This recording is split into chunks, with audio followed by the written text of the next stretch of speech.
ছালা দুইটাই হারানোর শঙ্কা জামায়াতের। দাওরা হাদিস সনদধারীদের ধর্মীয় শিক্ষক পদে নিয়োগ দিতে ধর্ম উপদেষ্টার চিঠি। 2025-26 শিক্ষাবর্ষে একই প্রশ্নে হবে MBBS ও ডেন্টাল পরীক্ষা।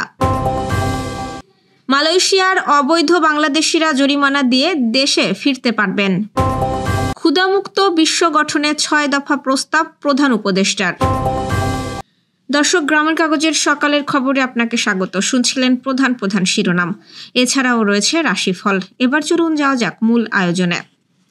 জাতীয় নির্বাচনের দিন গণভোট আয়োজন করা হলে আম ও ছালা দুইটাই যাবে বলে মন্তব্য করেছেন বাংলাদেশ জামায়াত ইসলামীর নায়েবে আমির ডাক্তার সৈয়দ আব্দুল্লাহ মোহাম্মদ তাহের। তিনি জাতীয় নির্বাচনের আগে জুলাই সনদ বাস্তবায়নে নভেম্বর মাসে পৃথকভাবে গণভোট করার দাবি জানিয়েছেন। প্রধান নির্বাচন কমিশনার এম নাসির উদ্দিনের নেতৃত্বে নির্বাচন কমিশনারের সঙ্গে বৈঠক শেষে সোমবার তিনি সাংবাদিকদের সামনে এসব কথা বলেন। জামায়াত নেতা বলেন, জাতীয় নির্বাচন এবং জুলাই সনদকে সাংবিধানিকভাবে ভিত্তি দেওয়ার জন্য যে গণভোট, এই দুটি বিষয় একসঙ্গে হওয়ার ব্যাপারে কোনো দলের মত থাকলেও জামায়াত মনে করে এটি আলাদাভাবে হওয়া আবশ্যক। তিনি হুঁশিয়ারি দেন, জাতীয় নির্বাচনের দিন যদি গণভোট হয় আর কোনো ঝামেলা হয় তাহলে আমছালা দুটোই যাবে। জামায়াতের নায়েবে আমির যুক্তি দেন, জাতীয় নির্বাচনের দিন সব দল ব্যস্ত থাকবে, সবাই জাতীয় নির্বাচনের দিকে কনসার্ন থাকবে। দেখা যাবে গ্রামের সাধারণ ভোটাররা ধানের শীষ বা দাঁড়িপাল্লায় ভোট দিয়ে ওই গণভোটের ব্যালট পকেটে নিয়ে বাড়ি চলে যাচ্ছে। তাকে আরেকটা ভোট দেওয়ার জন্য কে চাপাচাপি করবে? কারণ দলীয় কর্মী সমর্থকরা তখন জাতীয় নির্বাচনের ভোটের জন্য দৌড়াবে। তিনি আরো বলেন, গণভোট একটি সহজ নির্বাচন, যা জাতীয় নির্বাচনের সময় পুলিশের সহায়তায় কেমন হবে তা এক্সপেরিমেন্ট করার জন্য আলাদাভাবে করা যেতে পারে। গণভোটের খরচও খুব সামান্য, কারণ একই বাক্স ব্যবহার করে শুধু বাড়তি ব্যালটও কালির খরচ হবে। সরকারি প্রাথমিক বিদ্যালয়ে কওমি মাদ্রাসার দাওরা হাদিস সনদধারীদের ধর্মীয় শিক্ষক হিসেবে নিয়োগ দিতে প্রাথমিক ও গণশিক্ষা উপদেষ্টাকে চিঠি দিয়েছেন ধর্ম উপদেষ্টা ডক্টর আ.ফ.ম. খালিদ হোসেন। সচিবালয়ে সংবাদ সম্মেলনে ধর্ম উপদেষ্টা এই তথ্য জানান।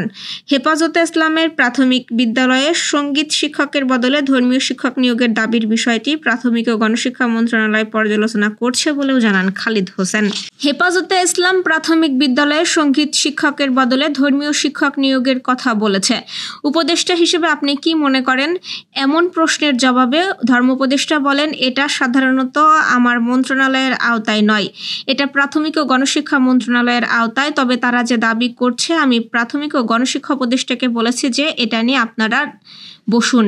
যেহেতু হেফাজত ইসলাম সহ আলেম ওলামাদের পক্ষ থেকে আপত্তি আছে সঙ্গীত সাবজেক্ট হিসেবে ইনক্লুড করার, প্রাথমিক ও গণশিক্ষা উপদেষ্টা জানিয়েছে ধর্মীয় শিক্ষক নামে কোনো পোস্ট আগে ছিল না।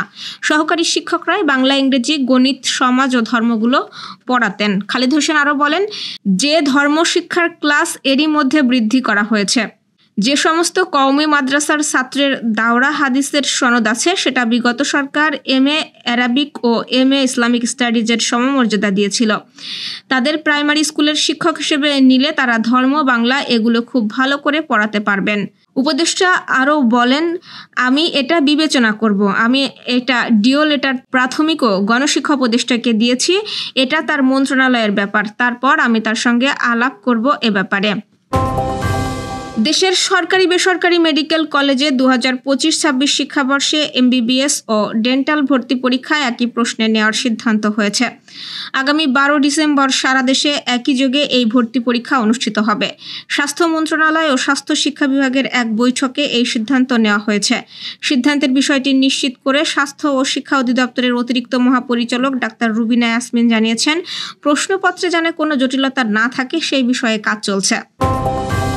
মালয়েশিয়ায় অবস্থানরত অবৈধ বাংলাদেশি নাগরিকরা সর্বোচ্চ 500 রিঙ্গিত জরিমানা দিয়ে দেশে ফিরতে পারবেন। 2026 সালের 30 এপ্রিলের মধ্যে তারা এই সুযোগ পাবেন। মালয়েশিয়ার বাংলাদেশ হাই কমিশন এক বার্তায় এ তথ্য জানিয়েছে।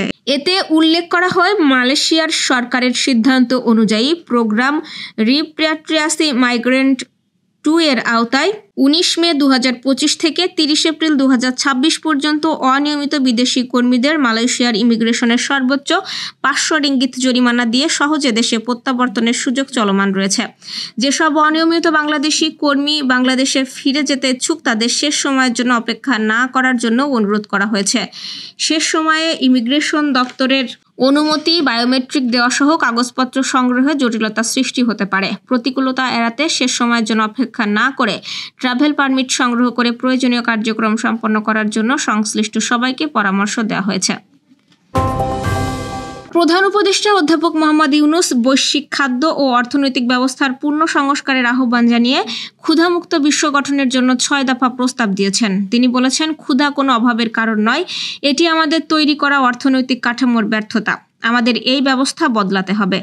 ইতালির রোমে জাতিসংঘের খাদ্য ও কৃষি সংস্থার সদর দপ্তরে আয়োজিত বিশ্ব খাদ্য ফোরাম 2025-এর উদ্বোধনী অনুষ্ঠানের মূল বক্তব্যে তিনি একথা বলেন।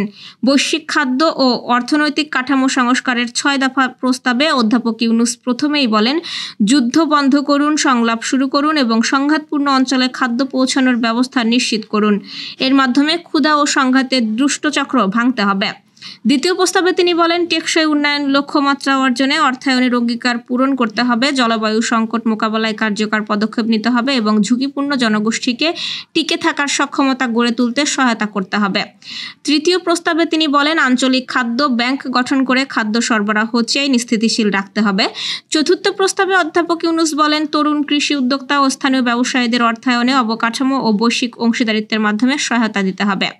পঞ্চম প্রস্তাবে তিনি রপ্তানি নিষেধাজ্ঞা প্রত্যাহারের আহ্বান জানিয়ে বলেন, বাণিজ্য নীতিকে খাদ্য নিরাপত্তার সহায়ক হতে হবে, বাধা নয়। এবং ষষ্ঠ প্রস্তাবে তিনি বলেন, প্রযুক্তি ও উদ্ভাবনের সুযোগ নিশ্চিত করতে হবে, বিশেষ করে গ্লোবাল সাউথের তরুণ কৃষক ও উদ্যোক্তাদের জন্য। দর্শক, চলুন জেনে নিই কেমন যাবে আপনার আজকের দিন, অর্থাৎ 14 অক্টোবরের সম্ভাব্য রাশিফল। মেষ রাশির আজকের দিন নতুন কাজ শুরু করার জন্য উপযুক্ত, আত্মবিশ্বাস বাড়বে, আর্থিক দিকেও ইতিবাচক পরিবর্তন আসতে পারে। বৃষ রাশির আজ কিছুটা অস্থিরতা অনুভব করতে পারেন, খরচের দিকে নজর দিন, পরিবারের কারোর সাথে ভুল বোঝাবুঝি এড়াতে ধৈর্য ধরুন। মিথুন রাশির বন্ধু বা সহকর্মীর সহায়তায় গুরুত্বপূর্ণ সুযোগ আসতে পারে, কর্মক্ষেত্রে সাফল্য পাবেন, ভ্রমণ শুভ হতে পারে। কর্কট রাশি আজ পরিশ্রমে ফল পাবেন, অফিসের সুনাম বাড়বে, পরিবারে আনন্দ আসতে পারে, অর্থনৈতিক স্থিতিশীলতা আসবে।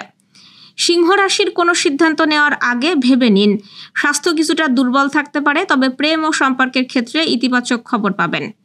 কন্যা রাশি আর্থিক লেনদেনে সতর্ক থাকুন, কর্মস্থলে কারোর সাথে মতবিরোধ হতে পারে, স্বাস্থ্য ভালো থাকবে। তুলা রাশি দাম্পত্য জীবনে সুখবর আসতে পারে, সৃজনশীল কাজে সাফল্য মিলবে, বন্ধু বান্ধবের সঙ্গে সময় কাটানো শুভ হবে।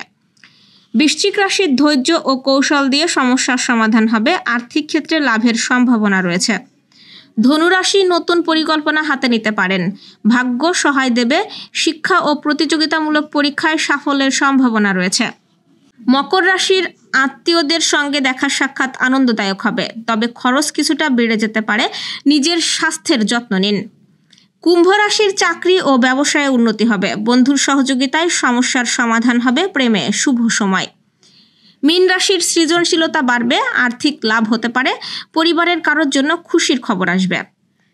দর্শক, এই ছিল এখনকার আয়োজন। আগামীকাল ঠিক একই সময়ে সকালের খবর দেখতে ও জানতে চোখ রাখুন গ্রামের কাগজের ইউটিউব চ্যানেল ও ফেসবুক পেজে। আর প্রতিদিনের খবরের আপডেট পেতে গ্রামের কাগজের ইউটিউব চ্যানেল সাবস্ক্রাইব এবং ফেসবুক পেজ ফলো করে রাখতে ভুলবেন না। আমাদের পরবর্তী খবর দেখুন বেলা 2:30টায়। শুভ বিদায়।